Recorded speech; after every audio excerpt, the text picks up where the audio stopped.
Alam mo ba na kahit ang mga taong hindi madalas magsimba ay pwedeng makapasok sa kaharian ng Diyos? Hindi ito basehan kung ilang beses kang nagsisimba o gaano karami ang kabisado mong bersikulo sa Biblia.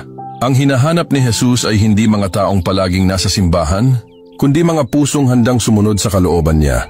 Marami ang naniniwala na ang pananampalataya ay nasusukat sa mga seremonya at panlabas na anyo. Pero may mga tao na tahimik lang, hindi nagbabahagi ng mga talata, pero araw-araw namumuhay ayon sa pagmamahal ng Diyos.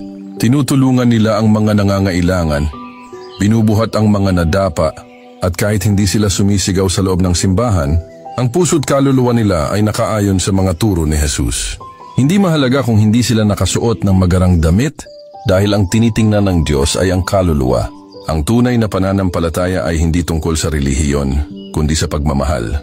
Yung pagmamahal na gaya ng sa Kanya. Pamumuhay na may malasakit, paggawa ng mabuti kahit walang nakakakita. Ang tunay na puso ng pananampalataya ay hindi nasusukat sa lugar kundi sa mga gawa ng pagmamahal